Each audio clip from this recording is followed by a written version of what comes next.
doubt he heard Donald Trump in the sense that, what we predicted last night when we were in that room watching it, we said, Mike Pence will be overshadowed. The questions of why was he allowed to speak? Why was he put in that time slot? This is disloyalty. There's booing from the convention floor. We never get to see that. That's been the story all day long in the press, wall to wall, plus all the follow-on stuff that we showed people there. That's not good for Donald Trump. That's not good for this convention.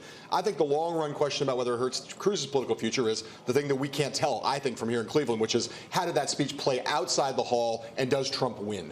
Yeah, and does Ted Cruz have the ability to expand his base 4 years from now if he does run again for president? He certainly is not endeared himself to the people who care about Donald Trump's nomination for Republican regulars. And you hear lots of senators saying today, this is why Ted Cruz is the least popular of the senators. Right. So I think that I think probably Trump, if he performs well tonight, will be fine. It won't have hurt him in any long-term way. Certainly heard the coverage of night 3, and I think Cruz, it could go either way. But it was quite a moment. Oh. These conventions. You were right in the middle of it. You were in the middle of it. The emotion was high, right? These conventions have become 4-day, very planned. They try to minimize anything. The Trump people knew when they put him up there that he might not endorse. He wasn't planning to. Right. And on the floor, as the speech went on, and the delegations figured out that he wasn't going to endorse. Right. There was intense passion and anger at Cruz, and Cruz, who gave a very good speech, as did Mike Pence, ended it with being booed off the stage at the Republican convention. Again, I go back to my point. Booed off the stage, even if it's one of your principal rivals. He was the runner-up for the Republican nomination. Booed off the stage in Cleveland. It just isn't a good look for a convention. The thing I think you're saying, which I thought was striking when you were talking about last night, because you were right in the middle of it all last night, was in these pre-planned, pre-packaged events, genuine emotion, genuine anger. People really seething mad about what was happening. The Cruz people put a lot of thought into the speech. Listen to some of the things he said last night, which sounded to my ear uncharacteristic for Ted Cruz. Yeah. Freedom means religious freedom, whether you are Christian or Jew, Muslim or atheist. Whether you are gay or straight, the Bill of Rights protects the rights of all of us to live according to our conscience. Our party, the Republican Party, was founded to defeat slavery. Together, we passed the Civil Rights Act, and together we fought to eliminate Jim Crow laws. Those were fights for freedom. And so is this. Sergeant Michael Smith stood up to protect our freedom. So did the family of Alton Sterling, who bravely called to end the violence.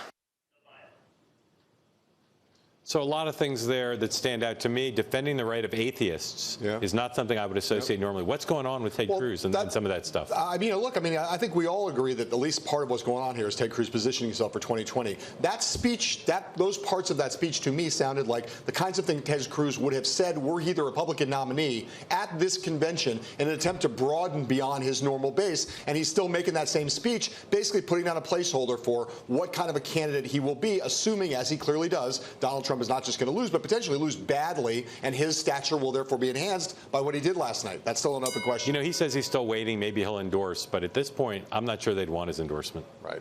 Yeah, totally. All right. Inside the Quicken Loans Arena was not the only place that Donald Trump made news in the past 24 hours. The Republican nominee sat down for an interview here in Cleveland yesterday with New York Times reporters David Sanger and Maggie Haberman. Trump's opponents, Republicans and Democrats alike, and a lot of people abroad, are jumping all over some things that Trump suggested about America's commitment to its NATO allies. Asked about the Baltic states and whether the U.S. would come to their aid if they were attacked, or any of them were attacked by Russia, Trump said he would decide based on whether those countries have, quote, fulfilled their obligations to us, end quote. Jake Sullivan, the senior policy advisor to the Clinton campaign, put out a statement saying, quote, it is fair to assume that Vladimir Putin is rooting for a Trump presidency. Mark, been a lot of talk about this all day today, too, this story. What do you make of what Trump said to Sanger and Haberman? I think that the establishment is reacting in a bipartisan way and saying, oh, this is filled with gaffes. This is Donald Trump's foreign policy. And while they may try to walk some of it back, maybe even in the speech tonight in some ways, and certainly it doesn't help them to have another distraction, I think a lot of the things in here will be appealing to the American people, and they represent, as Trump says about so many issues, this is his opening bid. This is his way to pressure. The American people, I believe, think NATO allies need to pay more. And Trump's trying to pressure him if he wins to do it. On Turkey, people are saying it's controversial. I haven't seen any administration pressure Turkey to get along better with the Kurds or to have more democracy, including the current one. Right. Let's be clear. This is not a gaffe in the sense that it's not a variance of what Trump thinks. He didn't make a mistake here. We were among the first reporters in an interview with us at Mar-a-Lago when he first suggested that he wasn't fully committed to NATO in the way that there's been bipartisan agreement to the tenets of NATO for now 40 years of American foreign policy. I think you could argue about whether it's popular or not, and I have no doubt that there are some Americans who think we should be less engaged with the world and less traditional in our engagement with the world. But there's no doubt Hillary Clinton is going to take up the banner. This will be something that Hillary Clinton talks about. Has. Well, and we'll talk about it in a thoroughgoing way next week and beyond, as this being another evidence that Donald Trump just doesn't understand the implications of foreign policy and how national security works on a global basis. We're going to have David Sanger, one of the New York Times reporters who did that interview, and obviously a guy who knows a lot about foreign policy later in the show. I will say, you hear a lot of foreign policy people today tisk-tissing and saying, oh, this shows Trump's unsophisticated, Trump doesn't know what he's talking about. This is his foreign policy, and if he can win, this is what Americans' foreign policy will be. Maybe. All right. As we mentioned, Ivanka Trump is going to introduce her father tonight on the convention stage. You'll remember she had the same role when Trump announced his candidacy for the White House in New York last June. More than a year later, she is still one of his fiercest defenders. She demonstrated that this morning on NBC's Today. I know the man as a parent, and I can share how he raised me and my siblings and the father he was. But also I can talk about the man he is as a leader and an entrepreneur and a business builder and a visionary. So knowing him from those two very different vantage points, but seeing similar attributes really transcend both worlds, I think it gives me a bit of a unique perspective in that regard. John, everybody talks about the fact that she is a pretty extraordinary communicator. What does she have to do tonight in order to help her dad out? Well, she got a lot more weight on her now after these last 3 days than she might have had otherwise. It was always going to be a high-pressured speech, but there's a lot more on her and on her father tonight than before. You know, what we have not seen much of, or what has been eclipsed by some of these other controversies, is a lot of the other side of Donald Trump. So she got to do that in a generic sense, and I think more specifically, Donald Trump's got big problems with huge parts of the electorate, including college-educated white women all over this country. Ivanka Trump has a chance to connect with those people and make her father more palatable to those women that he needs to win. Unlike Eric and Don Jr., Ivanka doesn't really talk politics. She talks more business and about her father. And she has plenty of liberal friends. Just how liberal she is, I don't know. But she needs to make this not only personal, but she needs to kind of sneak in some of the issues where she thinks her father should be more moderate and is, and she emphasizes it. Planned Parenthood, for instance, when he says they shouldn't be funding for abortion, but they do a lot of good things. I think you'll hear her try to edge him in those directions tonight, because she is, at this point, in their arsenal, the best thing they have going for them to try to broaden his appeal beyond the people who are currently for him. Right. Well, notice that's a very good example of the kind of thing I'm talking about in terms of demographics. I think she also has some things that she could say about her father conceivably that would make him more appealing to millennials. You know, again, he has big demographic problems, and she could speak to some, if not all of them, tonight. And again, given what's happened over the last 3 days, she better do it, and she better do it well. Her brothers say pretty much openly she's the favorite child. She's got a unique bond with her dad. Yeah. And I will say there's glamour here. She is a glamorous figure, and I think a lot of Americans would like having glamorous people in the White House. That's an advantage. We'll see her display that tonight. All right, up next, we're going to talk to Republican Congressman Steve Scalise about what happened last night with Ted Cruz and what's going to happen tonight with the Trumps when we come back.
What America needs are leaders to match the greatness of her people. With us now on this big night, final night of the Republican convention here in Cleveland, Congressman from Louisiana, Republican House Majority Whip Steve Scalise. Congressman, welcome. Good to be with you. Just tell us your reaction to what Senator Cruz did. Well, I think everybody in the arena was listening real intently as the speech built up, and then it got to a point where I think everybody was ready for him to finally say, okay, and I support Donald Trump to be our next president. And then you could just feel it that, they could tell that he wasn't going to say that, and the crowd was trying to help encourage him to do it. When he didn't, I think at that point it really was a lost opportunity for Senator Cruz. But at the end of the day, you could just feel that the crowd is unifying more and more each day. I can see it just from talking to Ted Cruz supporters that are here as delegates and just volunteers and activists. They're on board. Almost all of them are on board for Donald Trump and Mike Pence. And so people recognize what's at stake. This isn't about one person. This is about the best direction of our country. And I think we're going to hear a lot of that tonight from Donald Trump himself. The media for both parties always emphasizes disunity. It's a better story than unity. Ted Cruz isn't the only one here who's not for Donald Trump. John Kasich's not for Donald Trump. Mitt Romney, the Bushes. What's your case to make to say the party is united enough despite those glaring absences? What's important is where are their supporters? Because if you saw, it was a spirited presidential primary, 17 candidates. No matter who you wanted to see in a president, you probably had 2 or 3 choices. And if your first or second choice didn't get there, the real question is going to be on November 8th, are you going to vote for Donald Trump or for Hillary Clinton? And I think whether it's Kasich supporters, whether it's Cruz's or Bush's, but you look at Scott Walker, who endorsed last night. You look at Marco Rubio, who endorsed last night. The supporters of those candidates who want a Republican president are going to vote for Donald Trump and Mike Pence because they know what's at stake. It's not just about the economy and the direction of the country. It's about the Supreme Court. If you want a constitutional direction, then you can just look at the people that Donald Trump laid out as his choices to replace Antonin Scalia, great constitutional conservatives, versus a Ruth Bader Ginsburg approach, and you know what Hillary Clinton's going to do. So people know what's at stake, and ultimately it's the voters that are going to make the decision. And I see them moving more and more every day to Donald Trump. And by the end of tonight, I think people recognize we've got a ticket. Next week, they're going to lay out their case of bigger government, more taxes, Bernie Sanders socialism. The contrast couldn't be greater. Let me ask you this question about Trump. You said about Cruz. You said it was a missed opportunity. Others have been much harsher to him over the course of the past 24 hours. Do you think he's done himself, Cruz, long-term damage in terms of his future within the party and the conservative movement? Well, I think ultimately, do voters want to see a divided party coming out of this? If you're a Republican, you surely don't, because we've got a nominee now, and it's Donald Trump. And no matter who your candidate was, Donald Trump got more Republican voters in the primary in the history of our party. So it's a lost opportunity because he really could have unified and gotten a lot of support personally himself. My question was whether you think he's done himself long-term political damage. Time will tell there, but I think most people are going to support Donald Trump regardless of what he said. But I think if he would have said I support Donald Trump, it would have shown he's the bigger person and he's ready to move on. But again, it's not going to be about what an individual does. This is about the direction of the country. So one of the things Paul Manafort said at the beginning of the week was that the main goal of this convention was to show a different side of Donald Trump to American voters, to make him, to broaden his appeal. It's not just the Trump that we've become familiar with on stage, but show another side. In the 3 nights we've had so far of the convention, have you seen another side of Donald Trump that you weren't aware of before? Yeah, you've seen, of course, from his children who have already spoken. Ivanka's going to speak tonight. Probably his best spokesperson is Ivanka, but each of his children that have spoken. What you've seen the whole campaign trail is people say, wow, he's really raised some great kids. And no matter what you think about his policies or about his tone, you've got to be a really good person if you've raised these kind of kids, and they've been a benefit to show the inside of what he's really like as a person. You've heard people talk about his leadership style as a business leader. Right. What's one quality, personal quality of Trump that you learned that you didn't know he had in the last 3 days that you now know about? I don't know if it's what I didn't know in the last days, but it's what you see more and more about is how much of a fighter he is, how much of a person that wants to go out and turn this country around. He's talked passionately in the last few days about why he got into this race. Right. It was a tough decision for him, but he's truly concerned about the direction of our country, like so many of us are. And again, he's going to present a real contrast tonight between where he wants to go, how to make America great again, versus where Hillary Clinton will want to take our country. Congressman Scalise, thanks very much. Enjoy tonight. Up next, one of the congressman's favorite channels is going to see some changes. 20th Century Fox announced today the resignation of Fox News CEO Roger Ailes. We'll talk about what that means for news and for politics right after this.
After a week of swirling accusations of sexual harassment against Fox News CEO Roger Ailes, 20th Century Fox today announced that Roger Ailes is officially out. Day we thought would never come.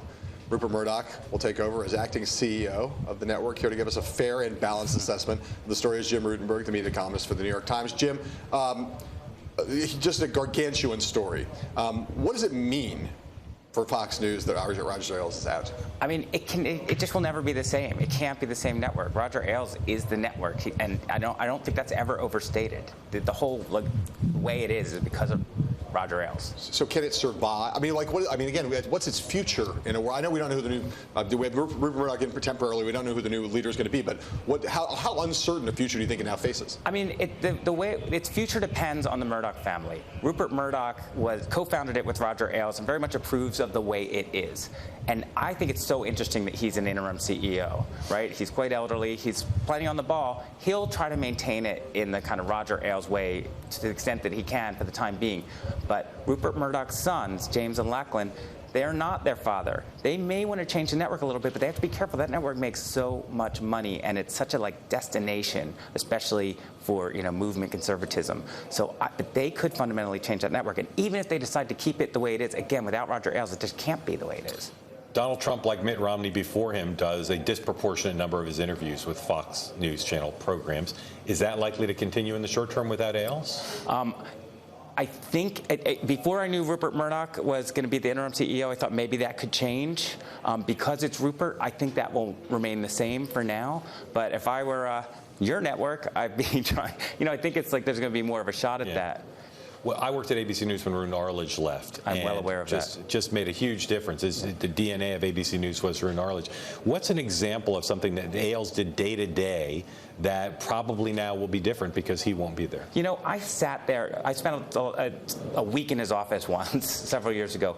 And while it's overstated that he's dictating every word, in the morning, he is like, hey, he tells his team, make sure you're on this, make sure you're on that. And we know what some of this, like with the IRS scandal, have been covered the same way. With Fast and Furious, these scandals that became causes celeb on the right, those were kind of Ailes babies. So like a fingertip feel for kind of the talk radio sensibility of what would drive Fox viewers to stay watching. Yes, but one other thing that's really important is the look. And you've seen a lot of writing about translucent desks. You guys, I don't know if you're looking at my legs right now, but there's a look of the network. Ailes understands television and how it should look, how important it is that it's a beautiful visual medium and it's arresting, and he had a gift for that. It has now been widely reported and is widely assumed that what was really the dagger in his heart in some ways was that the notion that Megyn Kelly was among his accusers in this internal investigation going on. Is that right? Both the dagger in the heart part and the Megyn Kelly part. I mean, symbolically, it's a huge deal. However, our reporting this morning was you have at least 6 women who have given statements to a serious legal team that they were harassed. You're 21st Century Fox and you're a modern company. What do you do about that, right? And that investigation would continue. So Megyn Kelly symbolically was major. She held out when other female stars came forward to support Roger Ailes. Megyn stuck to her guns and, then comes forward as, hey, I was involved in this too, at least to the investigators so far. It's a big deal, but there's a lot there. I'm sorry, go ahead. The highest rated programs at the channel are in primetime. Megyn Kelly, contract's up. She's talked publicly about maybe leaving. And the other hosts, O'Reilly, Hannity, very loyal to Roger Ailes. If the primetime hosts leave, how devastating would that be? They've all been in place for a long time. I mean, Bill O'Reilly is a huge star. Megyn Kelly is a huge star. Those are the 2 huge stars. Losing one of your huge stars, it's a big deal. I don't know if he'll do it. Where would he go? And again, if Rupert Murdoch and his sons keep some of the kind of... Do they have a bench if they lost one of those? Do they have people there who can come in and take those primetime jobs? That's a hard bench. You're talking about a bench for someone who, O'Reilly is like one of those stars that just don't come along. They come along once in a generation. You love him or hate him. The guy is a television talent. So you don't have a bench for that. That, Megyn Kelly, is a big star. If she's here, she's going to maybe can fill that role. But you don't have another person who's going to come in who's that kind of talent right off the bat. That takes a lot of time. Is it your sense that the sons both were pretty much the driving forces in pushing Ailes out, and that possibly the father was a little resistant even to the end? I mean, that's been our understanding. However, again, what our best sources at the company are stressing is that if you have an investigation that's finding what they say they were finding, that it doesn't matter. All the who likes who and who wants to do what and all the stuff we love to report on, it's less important than the legal exposure to the company and its corporate culture. Kind of fascinating that they hired this firm to do a real investigation, because you often see corporations hire people and not do a real investigation. And that's the new generation. Right. This News Corporation, what it used to be called, Rupert Murdoch's company, it had a huge hacking scandal. Some people remember that. And they had to reorganize, and they were known as this pirate ship culture. Now they have to be more serious. All right, Jim Rutenberg, thank you for being here. As always, you're a great man. Up next, veteran Republican strategist Rick Davis after this.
we came together in a national crusade to make America great again and to make a new beginning.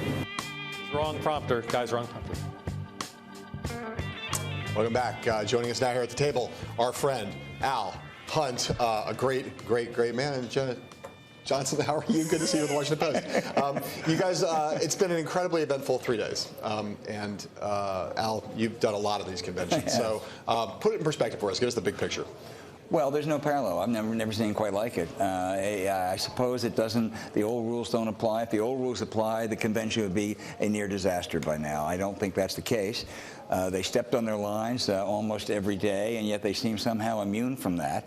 There were some highlights. I thought Mike Pence was very good last night. Did exactly what they wanted him to do. The kids were good.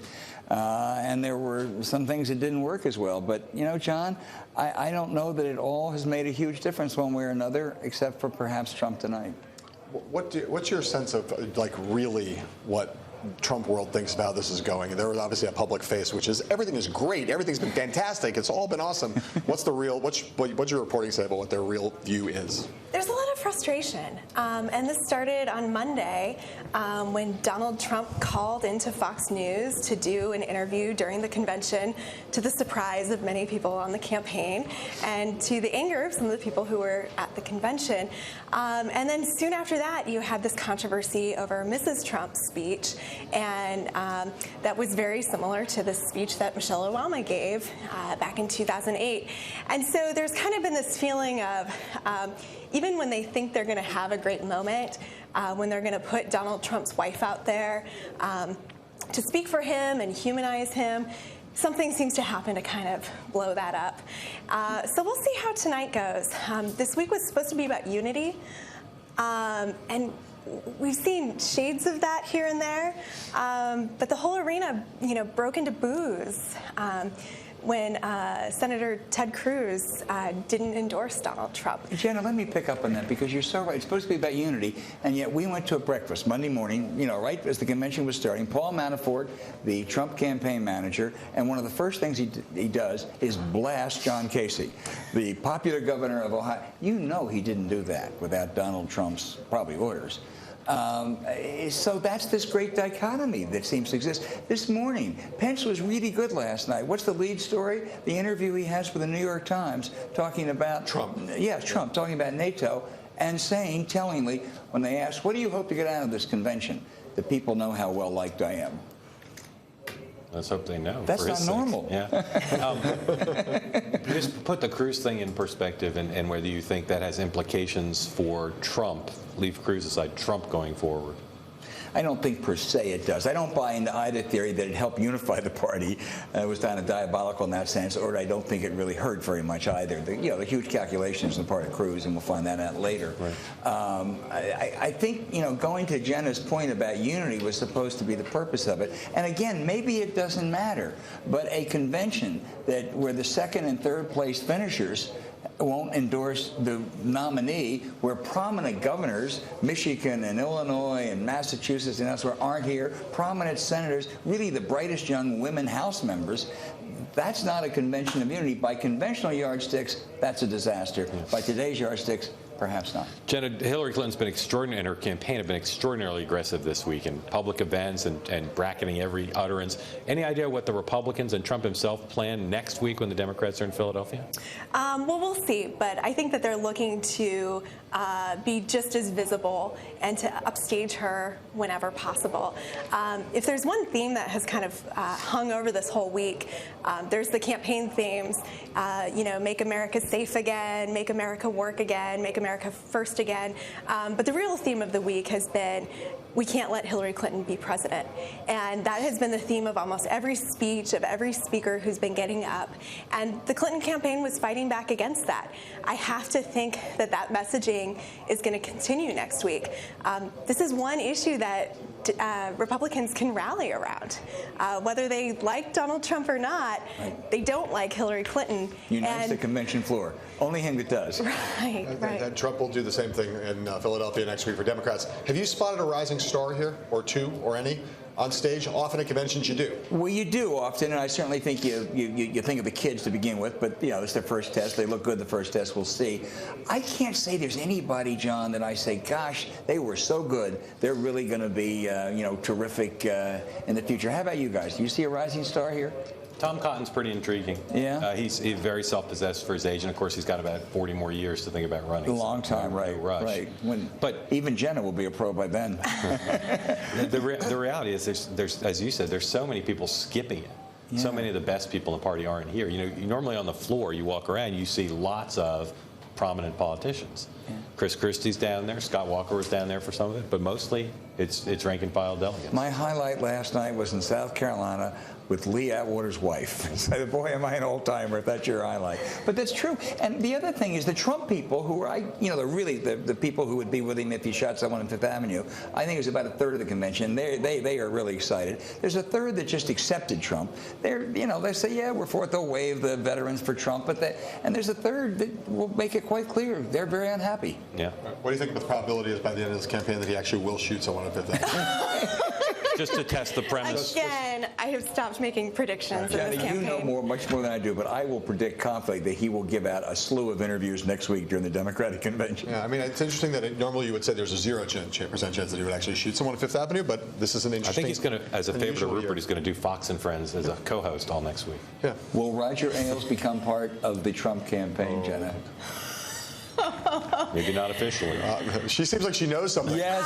I do not know anything. Read the Washington Post tomorrow morning. The uncomfortable, and by that question, Jenna Johnson, otherwise wonderful, and Al Hunt, always an incredible pleasure. Thank you both. When we come back, David Sanger from the New York Times is going to tell us about that news-making interview with Donald Trump yesterday, right after this.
We will use these good times for great goals. With us now to talk about his news-making interview with Donald Trump here in Cleveland, New York Times national security correspondent David Sanger. We talked a little bit about some of the substance of it. I just want to talk about tone. Mm-hmm. You've interviewed a lot of world leaders and candidates. Does this guy seem like a man in command of these issues, or more casually connected to them than most, or some? I think he's somebody who's trying to learn them, and I think he's serious about trying to learn them. But he's had a different upbringing than those of us who, live in Washington and sit around at dinner parties, and occasionally, I've been to a few, I realize you guys would never do this, discuss NATO enlargement, okay? Yeah. Right? And so I think that he doesn't have the terminology down yet. He doesn't have the code words down yet.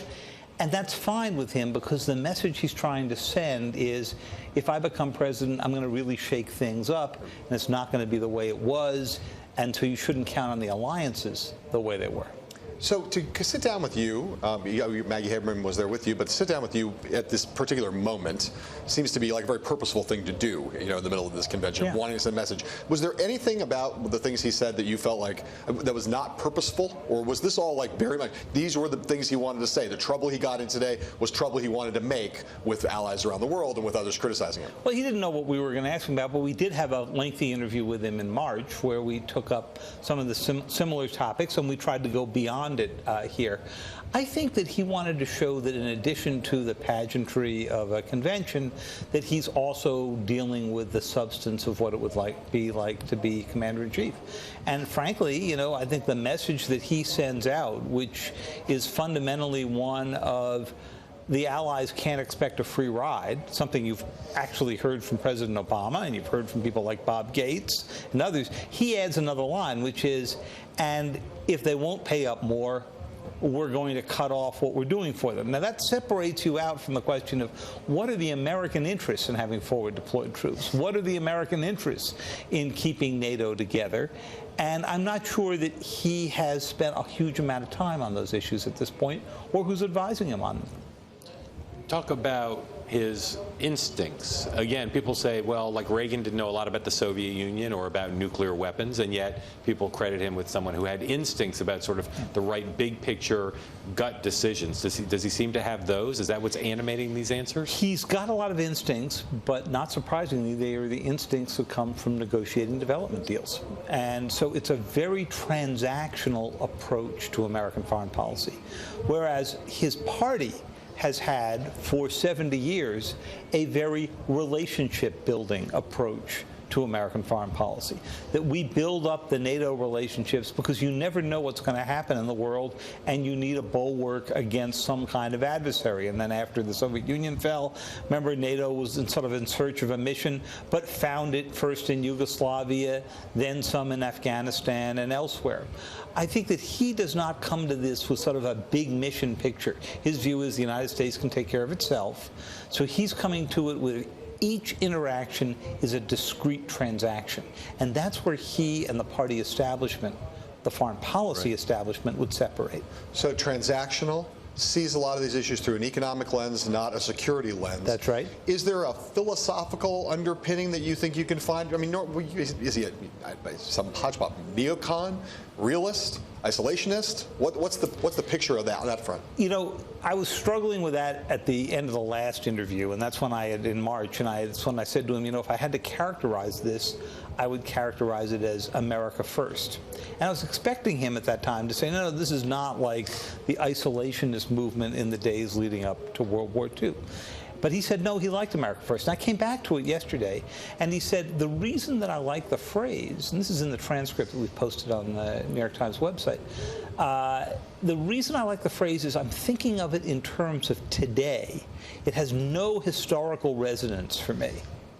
Now, I think for many others, and certainly for older Americans who are thinking back to Lindbergh and that whole moment in time, it's got a huge historical resonance. But he said not for him.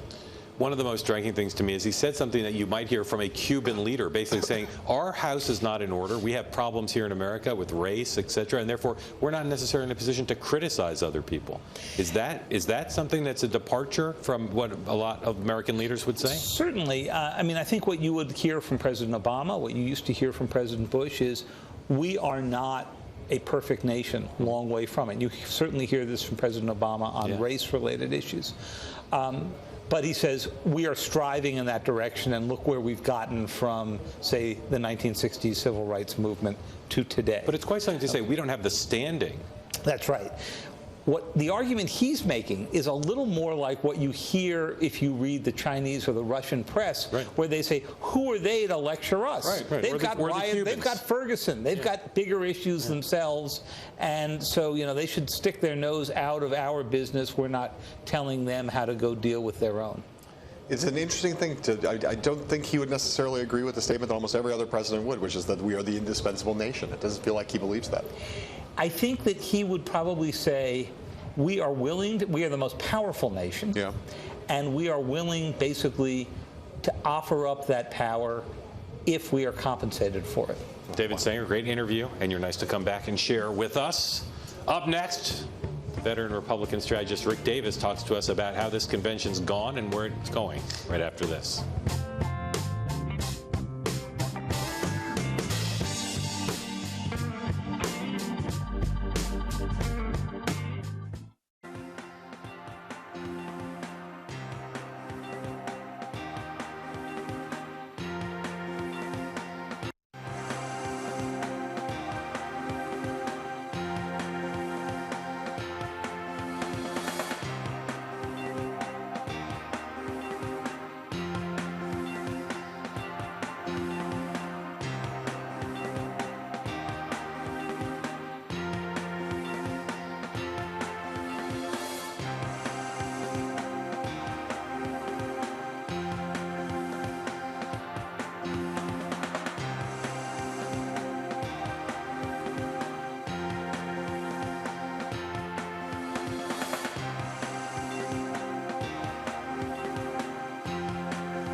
Summon me on behalf of millions of your fellow Americans to lead a great crusade.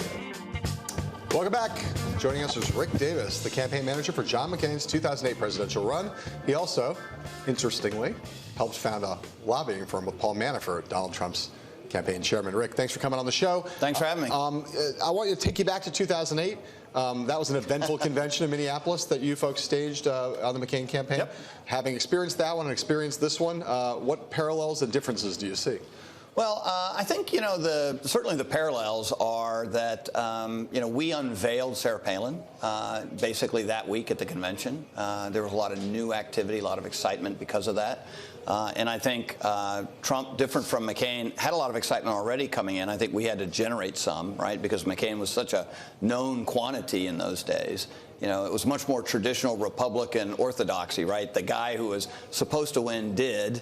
And so, you know, you were going to the convention with certainty, a lot of knowledge. And we wanted to mix it up by putting something into the system that would create a lot of excitement. And that was kind of like a bomb going off in Minneapolis. And you have a little of those bombs coming off almost every night here. So, I mean, I think that I think that's the new it thing for conventions is, you're going to like try and surprise people and create some excitement. Have you been in touch much with your friends, former colleagues, Manafort and Roger Stone, in the last few weeks about the campaigns going? I haven't tried to meddle in their affairs. I give them wide swath. So as you've watched them, not involved directly in politics anymore. So as you've watched them from afar, how do you think they're doing in this complicated hierarchy of the Trump campaign, and particularly dealing with the candidate? Well, I don't know about Roger, but certainly, Paul, you can see his hand in all of this, right? And he's probably the greatest convention manager of the modern era. I mean, he's worked on a lot of them with me and for me on other projects we've done, and it's got some of the hallmarks of what his traditional skill sets are, but also I think he's in the position where he's dealing with a phenomena that isn't traditional politics, which is the Trump campaign, and I think he's both learning from Trump as it relates to what the new era of politics is, and dealing with that also. So it's the thing that's nice about politics is you never stop learning, right? Every cycle's different, every candidate's different. You can't replicate what you've done in the past. You got to think anew, and I think he's on that wave. And you sometimes talk about these presidential campaigns as surfing, right? You don't control the wave; you just hope to stay on top of it. I know you just called him one of the greatest convention manager of all time. We had a vetting problem with the candidate's wife's speech on Monday. We had problems with the scheduling, where there have been empty halls in prime time on 2 of the nights. Last night, a candidate booed off the stage. How does one square his reputation with some of those things that seem to be pretty basic convention management failures? Yeah. Look, I think there's a lot of hiccups in this convention. There's no doubt about that. And I think part of it is owed to the sort of different approach toward the party that Trump takes. The speech, pretty clear that it bypassed all the normal processes that are in place literally 8 months out. Larry Harlow, his group, behind the stage didn't get a shot at that. It's set up to fix that problem, right, in case it ever happens. But they run a little looser, in Trump world. They don't really adhere to the normal political activities that, we all have helped create and abide by. And that's both a negative because these things happen and they're a distraction. But it's also positive because it creates a lot of excitement, and obviously it's worked for him.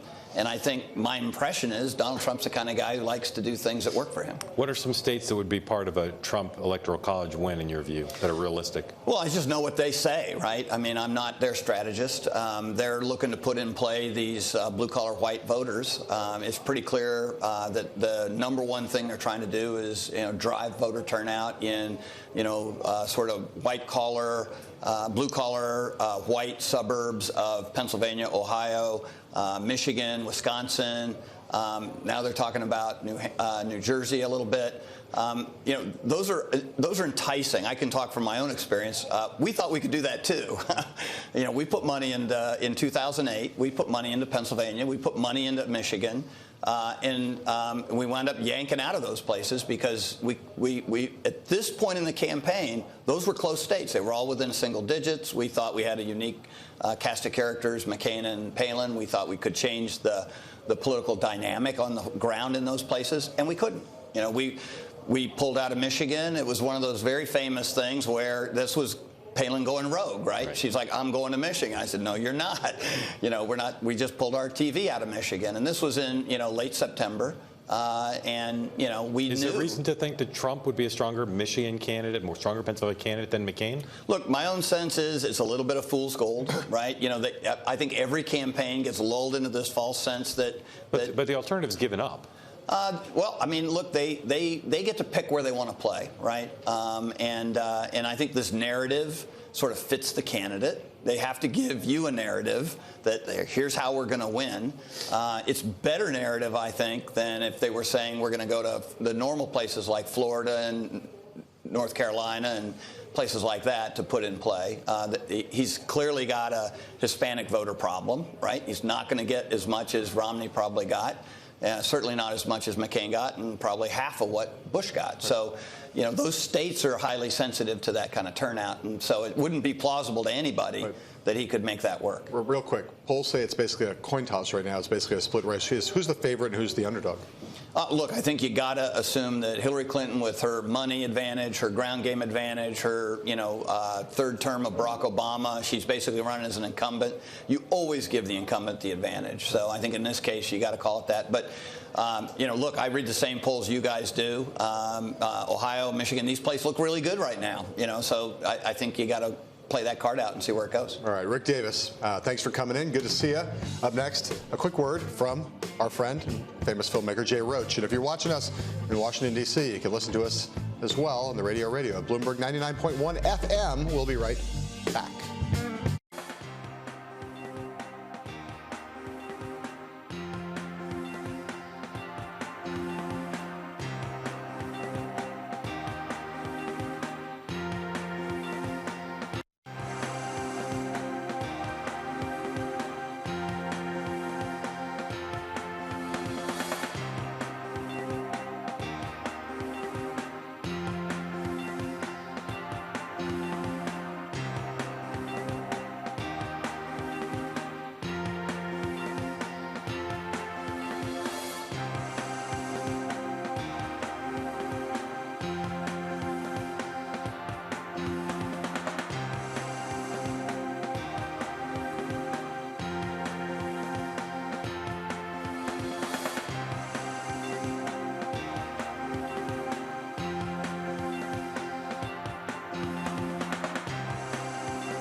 Is there a movie version of this or a TV show version of this? And I don't honestly know. You really can't go backstage and find anything more just over the top than what's going on. I don't know if it'll ever be more interesting than what's actually going on the surface. That was director Jay Roach. An interview for Culture Caucus, my podcast with Will Leach. Check it out on BloombergPolitics.com, along with all of our team's Cleveland coverage. Coming up on TV, Bloomberg West has CEO Ethan Brown. Until tomorrow, from Mark and me here in Cleveland, we say to you, sayonara.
I'm Mark Crumpton. You're watching Bloomberg West. Let's begin with a check of your first word news. In a few hours, Donald Trump will deliver the most important speech of his life when he officially accepts the Republican Party's nomination for president.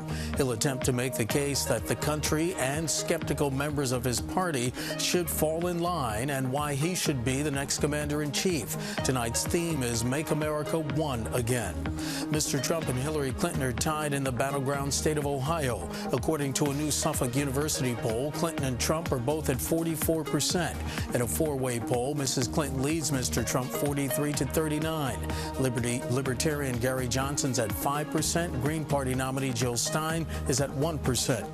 Paris terror prosecutor Francois Molin says the man behind the wheel of the truck that killed